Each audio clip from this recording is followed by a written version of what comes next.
Radhe Radhe students, मेरा नाम है गिरीश नायक और आप सभी का स्वागत है दिल्ली आईएएस एकेडमी के ई लर्निंग प्लेटफॉर्म पर।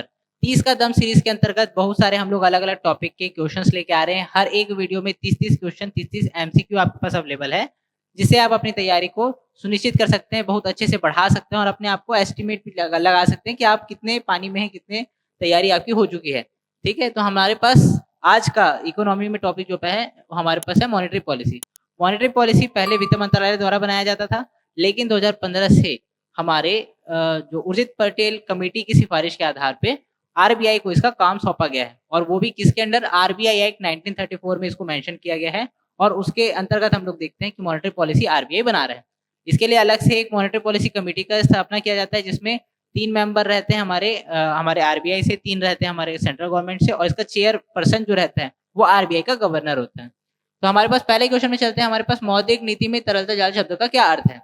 तरलता जाल, लिक्विडिटी ट्रैप, ट्रैप मतलब फंसाना, और अगर लिक्विडिटी हम लोग को फंसा दे रहा है तो कैसे फंसा दे रहा है? लिक्विडिटी क्या होता है? मार्केट में कितना करेंसी का कितना आसानी से फ्लो हो रहा है, वही उसकी लिक्विडिटी कहलाती है। तो अगर हम लोग देखते हैं लिक्विडिटी अगर बढ़ रही है, ठीक है, मतलब मार्केट में पैसा, लोगों के हाथ में पैसा है, तो उनके पास परचेसिंग पावर भी ज्यादा होगा। अगर लोग परचेस करेंगे तो फिर लोगों को टैक्स देना पड़ेगा, टैक्स जाएगा गवर्नमेंट के हाथ में। इसके अलावा एक और सिस्टम अगर हम लोग देखते हैं, परचेसिंग अगर पावर ज्यादा है तो यहाँ पर मतलब लोगों के पास, ठीक है, परचेसिंग पावर ज्यादा है, तो फिर लोग एक और भी चीज, एक और सेक्टर भी यहाँ पर काम करेगा।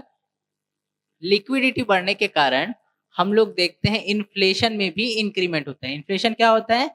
जब किसी भी करेंसी का मूल्य में गिरावट होती है तो उसको बोलते हैं हम लोग मुद्रास्फीति। ठीक है, मुद्रा में, ठीक है, मुद्रास्फीति बोलते हैं। अब अगर हम लोग का इन्फ्लेशन इंक्रीज हो रहा है तो हम लोग का क्या होगा? प्रोडक्शन में भी हम लोग को बढ़ोतरी देखने को मिलेगी। अगर प्रोडक्शन में बढ़ोतरी होगी तो हमारा, ठीक है, प्रोडक्शन में अगर इंक्रीमेंट हुआ तो हमारे अलग अलग, जैसे पहले किसी के पास एक यूनिट था या फिर एक कंपनी था, एक कंपनी का एक यूनिट था, अब वो एक और नया यूनिट स्थापित करने के बारे में विचार कर सकता है, क्योंकि उसके पास पैसा आ रहा है, ठीक है, प्रोडक्शन इंक्रीज हो रहा है। और अगर वो नए लोगों को, अगर नया यूनिट बनाना है तो उसको नए लोगों को शामिल करना पड़ेगा। तो यहाँ पर से हमारा अनएम्प्लॉयमेंट क्या होगा? कम होगा। अनएम्प्लॉयमेंट कम हुआ मतलब एम्प्लॉयमेंट मिला, और परचेसिंग पावर फिर बढ़ेगा, फिर गवर्नमेंट के पास टैक्स आएगा, तो टैक्स रेवेन्यू में यहाँ पर इंक्रीमेंट हम लोग को देखने को मिलता है। तो लेकिन इसमें एक और भी चीज होता है ना, ये फंस जाता है। अनएम्प्लॉयमेंट अगर कम हो रहा है तो परचेसिंग पावर क्या हो रहा है? बढ़ रहा है। परचेसिंग पावर बढ़ेगा तो लोग खरीदते जाएंगे, तो फिर से हम लोग को एक यहाँ पर देखने को मिलता है इन्फ्लेशन इंक्रीज हो रहा है। ये किसके कारण हो रहा है भाई? लिक्विडिटी के कारण। ठीक है, तो यहाँ पर हमारा यही है तरलता जाल को ये बता रहा है, यही है तरलता जाल। तो हमारे पास ऑप्शन क्या दिया हुआ है? बाजार में अत्यधिक तरलता नहीं, बहुत ज्यादा तरलता की बात नहीं है, तरलता के कारण यहाँ पर सिस्टम जो है फंस जाता है, उस चीज के बारे में पूछ रहे हैं। शून्य ब्याज दरों पर मौद्रिक नीति की विफलता, अगर हम लोग ब्याज दर कम कर दें या फिर हम लोग, ठीक है, ब्याज दर कम कर देते हैं, शून्य कर देते हैं, तो वहां पर मौद्रिक नीति फेल हो जाता है। इस बारे में, इस बात को बता रहा है, तो बिल्कुल सही बात है, सेकंड ऑप्शन सही है। तीसरा हमारे पास दिया है जीडीपी, ठीक है, कम जीडीपी वृद्धि के साथ उच्च मुद्रास्फीति, ये नहीं है हमारा। ठीक है, तो हमारा ऑप्शन नंबर बी हमारा राइट आंसर हुआ। अगले क्वेश्चन में चलते हैं। किस समिति ने मौद्रिक नीति समिति की स्थापना की सिफारिश की थी? जस्ट अभी थोड़ी देर पहले बताया, उर्जित पटेल कमेटी, ठीक है, 2015 में। अगले क्वेश्चन में चलते हैं। कौन सा संकेतक मौद्रिक नीति की प्रभावशीलता को दर्शाता है? Effectiveness of the monetary policy, ठीक है, मुद्रा, हमारा मौद्रिक नीति की प्रभावशीलता, हम लोग उसके कितना प्रभावी है हमारा मौद्रिक नीति, इसको हम लोग कैसे कैलकुलेट करते हैं, कैसे मेजर करते हैं, उस चीज के बारे में पूछ रहा है। तो यहाँ पर इफेक्टिवनेस, ठीक है, हमारे मॉनेटरी पॉलिसी, तो हमारे पास क्या क्या दिया है ऑप्शन? राजकोषीय घाटा, ये तो हमारे राजकोषीय नीति से संबंधित है, फिजिकल पॉलिसी से रिलेटेड है। हमारे पास दिया है चालू खाता घाटा, ये भी फिजिकल पॉलिसी से रिलेटेड है। कर राजस्व, ये भी हमारे फिजिकल पॉलिसी से रिलेटेड है। लेकिन जो हमारा मुद्रास्फीति दर है ये हमारे मॉनेटरी पॉलिसी से रिलेटेड है, क्योंकि जो हमारा मॉनेटरी पॉलिसी है उसका मेन उद्देश्य मुद्रास्फीति पर ही नियंत्रण होता है। ठीक है, और हम लोग उसका टारगेट किस आरबीआई को दिया गया है, कितना दिया गया है? 4 ± 2%। अब जहां का भी प्लस माइनस एक साथ रहता है, तो एक बार प्लस होता है, एक बार माइनस होता है। तो एक बार प्लस करेंगे तो 4 + 2 = 6, और अगर एक बार माइनस करेंगे तो क्या हो जाएगा? 4 - 2 = 2। तो हम लोग को 2% से लेके 6% के बीच में रखना है, ये हमारा इन्फ्लेशन टारगेट है। हम लोग को 6% से ज्यादा नहीं होने देना है, 2% से कम होने नहीं देना है। और इस चीज को कौन कंट्रोल करता है? इस चीज में काम करने का जिम्मेदारी किसका? हमारे आरबीआई का। अगला है हमारे पास एमएसएफ, ठीक है, सीमांत स्थायी सुविधा, ठीक है, मार्जिनल स्टैंडिंग फैसिलिटी दर में वृद्धि से अर्थव्यवस्था पर क्या प्रभाव पड़ता है। ये होता क्या है हमारा repo rate, reverse repo rate, ये सारे हमारे पास टेक्निक्स हैं जिससे हम लोग मॉनेटरी पॉलिसी को कंट्रोल करते हैं। तो हमारे पास मॉनेटरी पॉलिसी में 2 चीज़ें करते हैं हम लोग, मात्रात्मक नियंत्रण और गुणात्मक नियंत्रण। ठीक है, मात्रात्मक रूप में अगर हम लोग देखते हैं तो हमारे पास रेपो रेट आता है, इसका फुल फॉर्म है repurchase offer rate, repo rate हो गया। एक होता है हमारे पास रिवर्स रेपो रेट, ठीक है, रिवर्स रेपो रेट। एक होता है हमारे पास बैंक रेट, एक होता है हमारे पास ओपन मार्केट ऑपरेशन। ऐसे अलग-अलग हमारे पास इंस्ट्रूमेंट्स होते हैं जिससे हम लोग हमारी मुद्रा की मात्रा को हम लोग नियंत्रित करने का प्रयास करते हैं। ठीक है, तो यहाँ पर हमारे पास क्या बोल रहा है, इसमें अगर हम लोग वृद्धि करेंगे तो क्या होगा, आरबीआई से उधार लेने को बढ़ावा मिलता है, आरबीआई से उधार लेने को बढ़ावा मिलता है। दूसरा बोल रहा है आरबीआई से उधार लेने में हतोत्साहित होता है, अर्थव्यवस्था में तरलता बढ़ाता है और सरकारी खर्च को कम करता है। ये हमारे पास 4 ऑप्शन दिया है। तो जब हम लोग एमएसएफ बढ़ा रहे होते हैं ना, तो हम लोग दरों में इंक्रीमेंट की बात कर रहे होते हैं। अगर हम लोग आरबीआई जो है ना, क्या होता है हमारा रेपो रेट क्या होता है, रेपो रेट से समझ लीजिए, ज़्यादा अच्छे से समझ आ जाएगा। रेपो रेट क्या होता है, जब आरबीआई बैंकों को लोन देता है, आरबीआई देगा बैंक को लोन और ठीक है, बैंक को पैसा दिया और उसके बदले बैंक जो है उसके पास अपना गवर्नमेंट सिक्योरिटी रखवाता है। यहाँ पर लेकिन अगर ये रेट को इंक्रीज कर देता है तो बैंक इससे लोन लेने में सक्षम नहीं होता है। या फिर अगर सिंपल से बोला जाए, अगर 6% ब्याज दर चल रही है तो हम लोग लोन ले सकते हैं, लेकिन अगर 7-8% चल रहा है तो फिर बहुत ज्यादा हो जाएगा। ऐसे करके हम लोग हतोत्साहित हो जाएंगे। वैसे ही जो बैंक होते हैं ना, वो आरबीआई से लोन लेने के लिए हतोत्साहित हो जाते हैं। तो हमारा ऑप्शन नंबर क्या आएगा, बी हमारा राइट आंसर होगा। अगले क्वेश्चन में चलते हैं। मौद्रिक नीति में तटस्थ वास्तविक ब्याज दर, न्यूट्रल रियल इंटरेस्ट रेट क्या है हमारे हमारे मॉनेटरी पॉलिसी में। जो पहला बोल रहा है, वह दर जहां मुद्रास्फीति सबसे अधिक है, वह दर जहां जीडीपी की वृद्धि अधिकतम है, वृद्धि और मुद्रास्फीति को संतुलित करने वाली दर और उपरोक्त में से कोई नहीं। तो हमारा आंसर क्या होगा, ऑप्शन नंबर सी। क्योंकि हम लोग को रेट ऐसा रखना रहता है जिससे न बहुत ज्यादा जिससे हम लोग का ना बहुत ज्यादा मुद्रास्फीति हो, ना एकदम ज्यादा कम हो जाए। हम लोग उसको बैलेंस करके रखें, साथ में हमारा ग्रोथ भी होता रहे। तो हमारा ऑप्शन नंबर सी हमारा राइट आंसर होगा। अगले क्वेश्चन में चलते हैं। निम्नलिखित में से कौन सा मौद्रिक नीति का प्रत्यक्ष साधन है। प्रत्यक्ष और अप्रत्यक्ष 2 साधन होते हैं हमारे पास। एक होता है हमारे पास डायरेक्ट इंस्ट्रूमेंट और एक होता है इनडायरेक्ट इंस्ट्रूमेंट। तो किससे हम लोग मतलब मुद्रा में सीधे सीधे तौर पे एकदम डायरेक्टली हम लोग कंट्रोल कर पाते हैं। तो हमारे पास पहला क्या बोल रहा है, रेपो रेट। दूसरा रिवर्स रेपो रेट। तीसरा बोल रहा है निर्देशित ऋण आवंटन, मतलब डायरेक्टेड क्रेडिट एलोकेशन। और हमारे पास खुला बाजार परिचालन, ओपन मार्केट ऑपरेशन। तो हमारे पास repo rate, reverse repo rate और ओपन मार्केट ऑपरेशन, ये इनडायरेक्ट वे में हम लोग कंट्रोल करने के लिए यूज करते हैं इन इंस्ट्रूमेंट्स को। क्योंकि जैसे हम लोग रेपो रेट बढ़ाए या कम किए, कौन बढ़ाया या कम किया, आरबीआई। तो उसका सीधा सीधा इम्पैक्ट नहीं पड़ेगा। अगर बैंकों को लोन चाहिए ही नहीं तो वहां पर उसका सीधे तौर से प्रभाव नहीं पड़ेगा। अगर बैंकों को लोन चाहिए तो वहां पर प्रभाव दिखाई देगा, अदरवाइज नहीं दिखाई देगा। इसलिए हमारा रेपो रेट हो गया, रिवर्स रेपो रेट हो गया, ओपन मार्केट ऑपरेशन हो गया, तीनों नहीं होता है। और ये महतारी वंदन योजना वाला निर्देशित ऋण आवंटन जो है, ये आसानी से मौद्रिक नीति में परिवर्तन लाने के लिए प्रत्यक्ष रूप से कामगर होता है। अगले क्वेश्चन में चलते हैं। मैं तो बोलिंग यहाँ पर पूरा इंग्लिश में है, लेकिन इतना भी इंग्लिश नहीं है कि हिंदी वालों को भी समझना है, और इतना इंग्लिश तो हिंदी लैंग्वेज में भी आना चाहिए। ठीक है, हिंदी लैंग्वेज वालों को भी आना चाहिए। ठीक है, हमारे पास पहला क्या दे रहा है, एक रेपो रेट दिया है, रिवर्स रेपो रेट दिया है, कैश रिजर्व रेशियो दिया है, स्टैट्यूटरी लिक्विडिटी रेशियो और ओपन मार्केट ऑपरेशन। तो ओपन मार्केट ऑपरेशन क्या होता है, अगर हम लोग गवर्नमेंट सिक्योरिटीज, गवर्नमेंट को पैसे चाहिए या फिर गवर्नमेंट को जो क्या बोलते हैं मार्केट में बहुत ज्यादा पैसा है उसको सक करना होता है, निकालना होता है, मार्केट से अलग करना होता है। तो फिर गवर्नमेंट क्या करती है, ओपन मार्केट ऑपरेशन के थ्रू अपना बॉन्ड लेके आती है। जैसे हमारे पास आरबीआई, ठीक है, गवर्नमेंट को चाहिए, ठीक है, सेंट्रल गवर्नमेंट को चाहिए। ईसीजी मतलब छत्तीसगढ़ गवर्नमेंट नहीं है भाई, ठीक है, छत्तीसगढ़ नहीं है, ये हमारा सेंट्रल गवर्नमेंट है। सेंट्रल गवर्नमेंट क्या करेगा, आरबीआई को बोलेगा कि भाई मेरे को पैसों की जरूरत है, तुम ऐसे करो बॉन्ड लेके आ जाओ। तो आरबीआई क्या करेगा, गवर्नमेंट के साइड से बॉन्ड इशू करेगा और वही बॉन्ड को लोग खरीदेंगे। ठीक है, बैंक खरीदेंगे, प्राइम कस्टमर्स खरीदेंगे, ये सब इसको खरीदेंगे। तो फिर मार्केट में जो पैसा रहेगा ना, वो जो बैंकों के पास, जैसे अगर मान लेते हैं बैंक खरीद रहे हैं, ठीक है, सिंपल से हम लोग समझते हैं बैंक खरीद रहे हैं, इन बॉन्ड्स को बैंक खरीद रहे हैं। अगर बैंक इन बॉन्ड्स को खरीद ले तो फिर हम लोग को ठीक है, बैंक हम लोग का, ठीक है, इन बॉन्ड को खरीद लेते हैं। तो बैंक के पास जो पैसा है वो किसके पास चले गया, अब इस बॉन्ड के जरिए आरबीआई से होते हुए सेंट्रल गवर्नमेंट के पास चले गया। और ठीक है, तो यहाँ पर बैंक के पास अब पहले 100 करोड़ था, अब 80 करोड़ बचा, तो लोन बांटने के लिए उसके पास पैसा कम पड़ गया। अगर उसके पास लोन बांटने के लिए पैसा कम है तो फिर वो ज्यादा ब्याज दर लगा के उसको बांटेगा। ठीक है, तो यहाँ पर हम लोग को डायरेक्ट वहां पर चेंजेस दिखाई देता है, इसलिए ओपन मार्केट ऑपरेशन को यूज किया जाता है। ठीक है, तो हमारे पास ठीक है परचेस और सेल ऑफ गवर्नमेंट सिक्योरिटीज हो गया।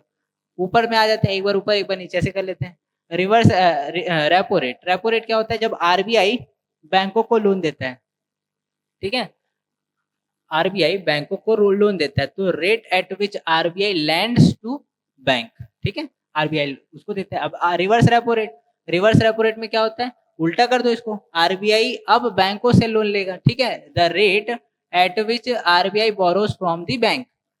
उसके बाद बोल रहा है cash reserve ratio, cash reserve ratio ये क्या होता है? हमारे पास इमरजेंसी फंड, ठीक है, इमरजेंसी फंड हमारे पास दो टाइप के होते हैं, इमरजेंसी फंड हमारे पास दो टाइप के रहेंगे, एक को बोलते हैं हम लोग सीआरआर, एक को बोलते हैं हम लोग एसएलआर। तो सीआरआर क्या होता है? कैश रिजर्व रेशियो, और एसएलआर क्या होता है? Statutory liquidity ratio.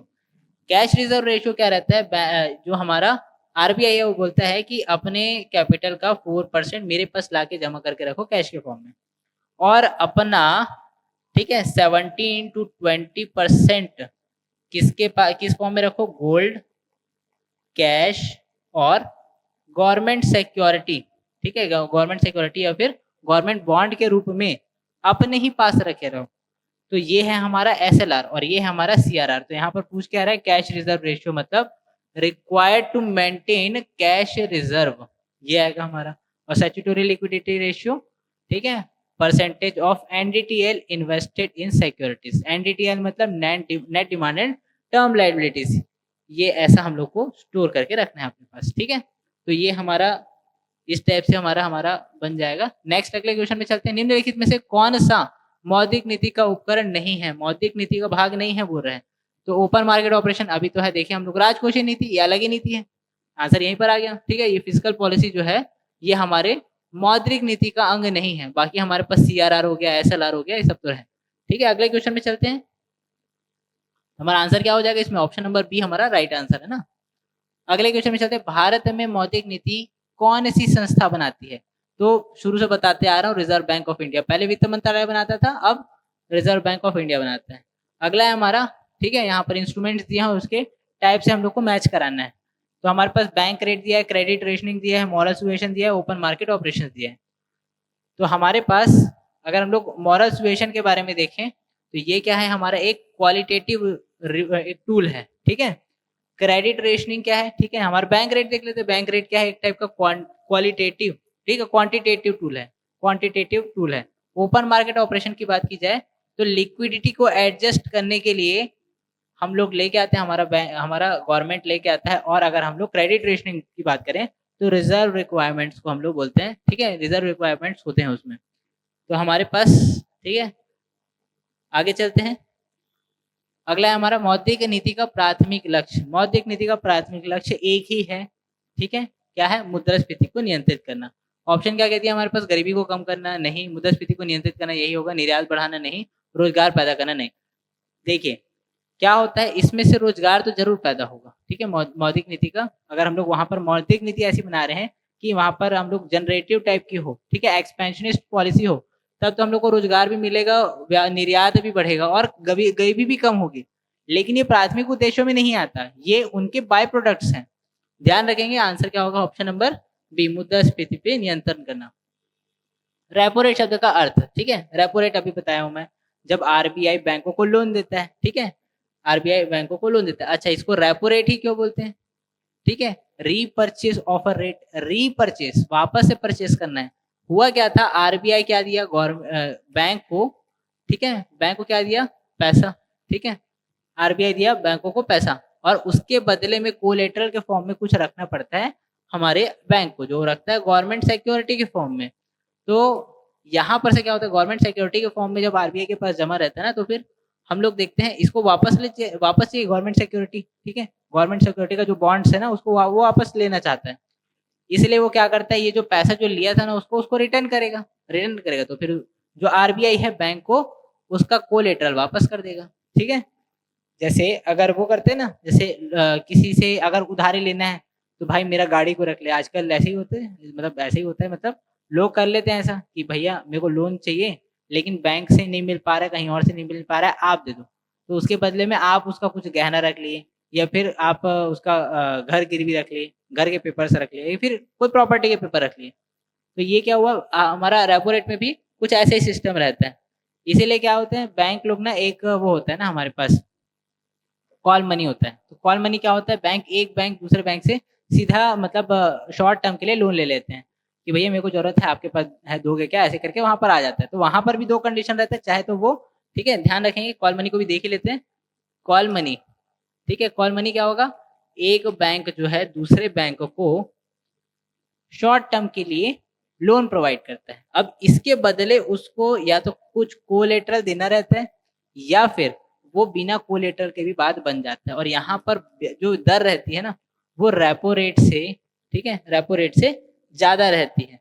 इसलिए लोग जनरली प्रेफर नहीं करते। लेकिन अगर आरबीआई सीधे तौर पे अगर पैसा नहीं दे रहा होता है तो फिर बैंक आपस में इस तरह से पैसे का आदान प्रदान कर लेते हैं। अगला है हमारा, इनमें से कौन सा मौद्रिक नीति का मात्रात्मक उपकरण है?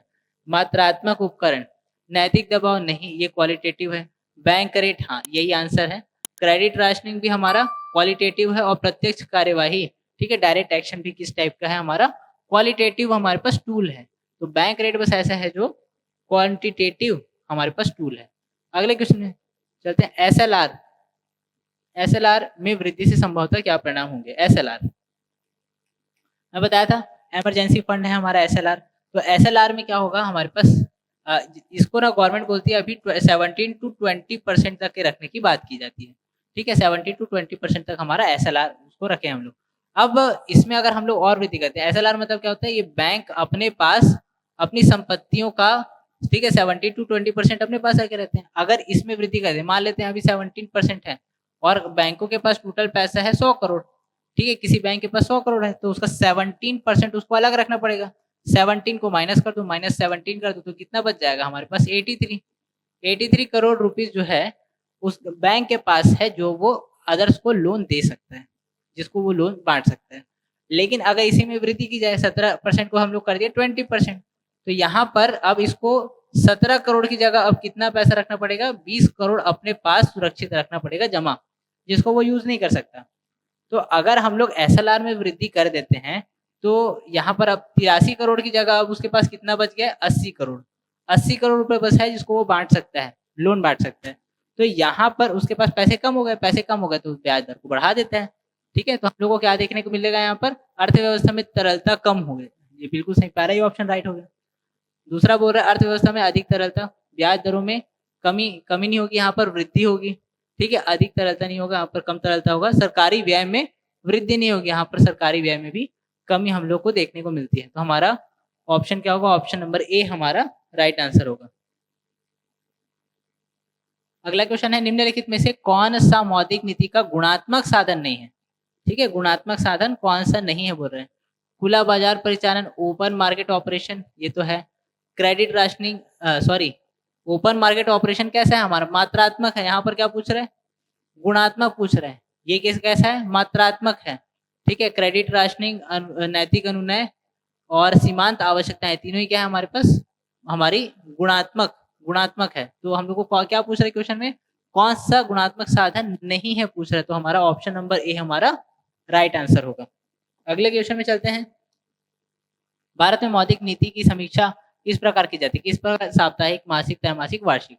तो भैया त्रैमासिक की जाती है। हर तिमाही में हमारे पास टोटल 4 तिमाही होते हैं, 4 क्वार्टर होते हैं और उन 4 क्वार्टर्स में हम लोग 4 अलग-अलग टाइप, मतलब वहाँ पर मौद्रिक नीति हम लोग को वहाँ पर देख, मतलब हर 3 महीने बाद हम लोग एक बार समीक्षा करते हैं कि हम लोग सही रास्ते पे जा रहे हैं कि गलत रास्ते पे जा रहे हैं। ठीक है, अगला है हमारा मौद्रिक नीति में एसएलएफ का पूरा नाम क्या है? SLF, standing liquidity facility, statutory liquidity facility, sovereign loan facility या फिर स्ट्रक्चरल लैंडिंग फ्रेमवर्क? तो हमारा आंसर क्या होगा? Option number A. ठीक है, हमारा स्थायी तरलता सुविधा, ठीक है, स्टैंडिंग लिक्विडिटी फैसिलिटी। अगले क्वेश्चन में चलते हैं। MSF refers to marginal standing facility. ठीक है, मार्जिनल स्टैंडिंग फैसिलिटी, पहला ही ऑप्शन इसका राइट आंसर होगा।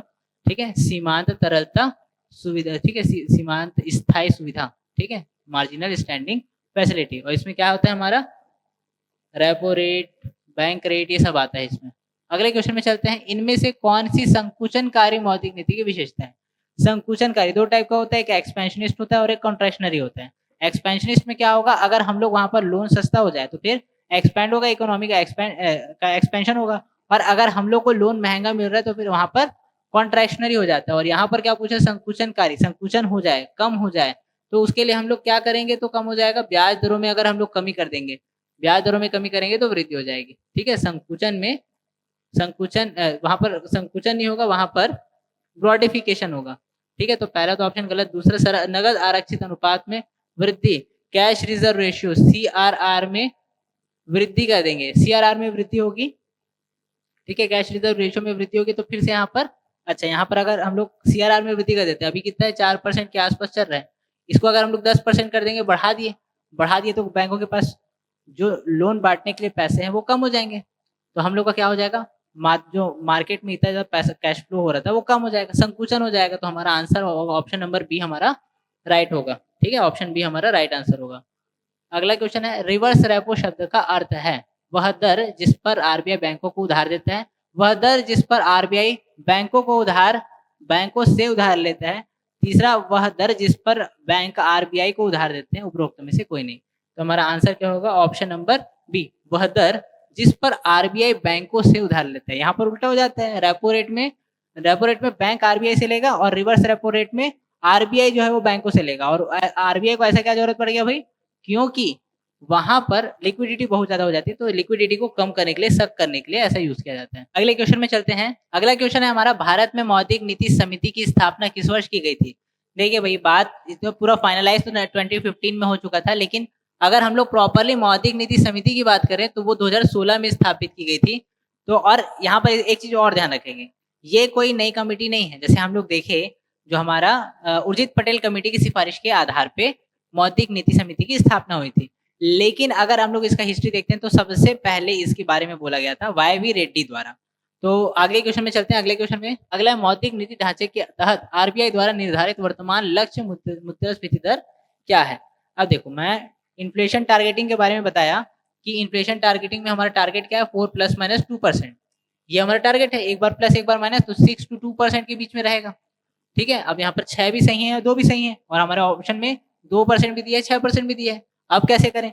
तो हमारा मैक्सिमम टारगेट कितना है, 6% है, तो आंसर क्या होगा, ऑप्शन नंबर सी। वैसे यहाँ पर दोनों ही आंसर राइट हैं, लेकिन 2% को इसलिए नहीं लिया जा रहा है क्योंकि हमारी स्थिति अभी ऐसी नहीं है। हमारे भारत के कॉन्टेक्स्ट में देखते हैं, तो हम लोग को 2% से नीचे जाएंगे तो हम लोग को वो नकारात्मक प्रभाव ही नजर आने वाला है।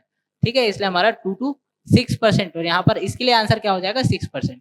अगला है हमारा, मौद्रिक नीति प्रबंधन करने के लिए आरबीआई के लिए कानूनी जनादेश निम्नलिखित में से प्राप्त होता है। तो हमारे पास, मैं पहले भी बताया, वीडियो के स्टार्टिंग में बताया, आरबीआई एक्ट 1934 के द्वारा इसको रेगुलेट किया जाता है, और इसी के अंडर आरबीआई की स्थापना हुई थी। ये आरबीआई का, बोल सकते हैं हम लोग ऐसा है कि आरबीआई का कॉन्स्टिट्यूशन है, ये उसका जितने भी नियम कानून है आरबीआई से रिलेटेड, जो पावर्स हैं आरबीआई को, कौन कौन से उनके जो गवर्नर है, उनके डिप्टी गवर्नर है, उनको कैसे कैसे पावर्स उनके पास अवेलेबल है, वो सारे चीज का यहाँ पर मेंशन किया गया है।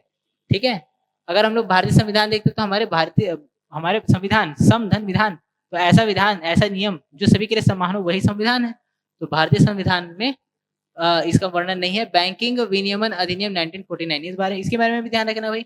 जो हमारे पास बैंकों को कंट्रोल करने के लिए, बैंकों में रेगुलेशन कौन करता है, आरबीआई कर सकता है।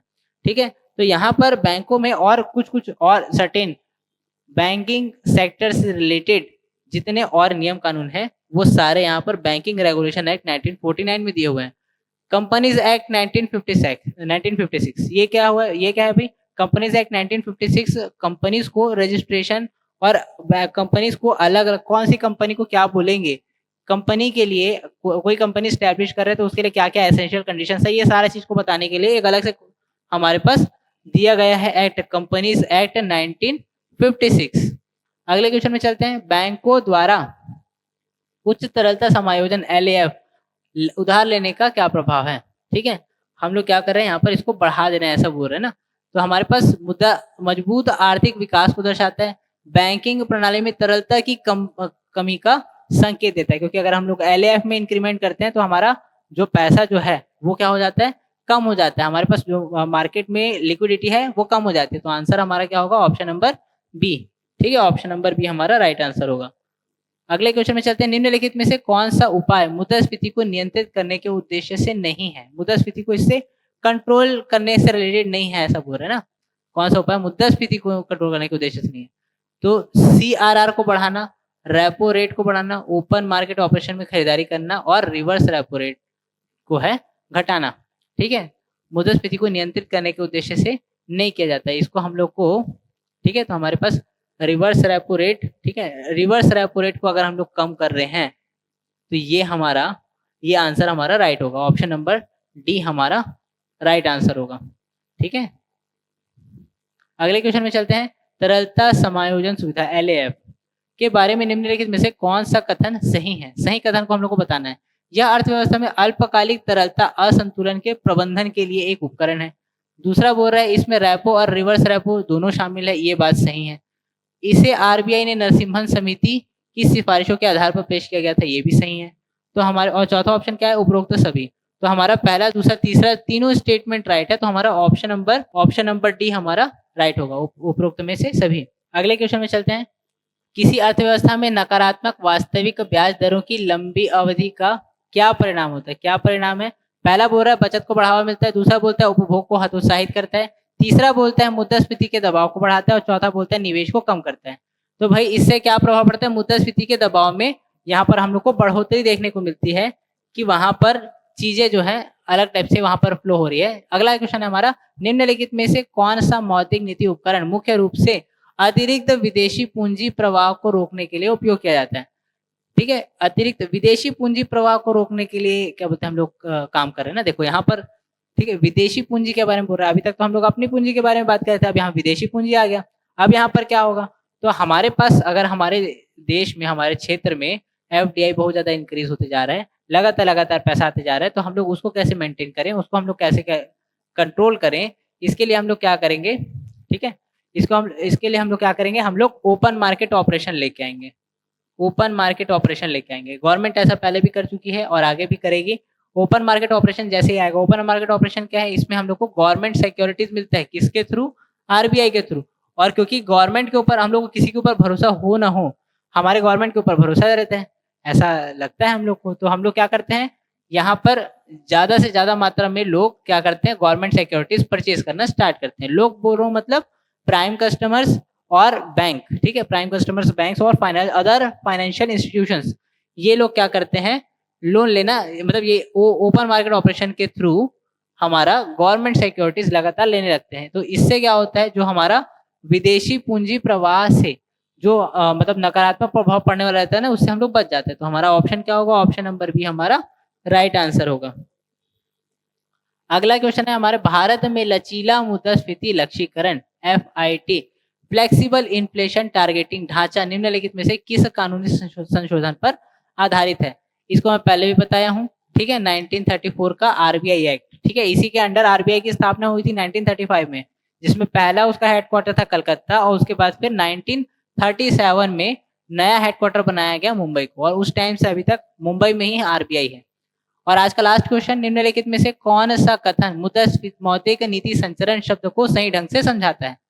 पहला बोल रहा है यह मुद्रास्फीति और GDP वृद्धि पर मौद्रिक नीति निर्णयों के प्रभावों को संदर्भित करता है।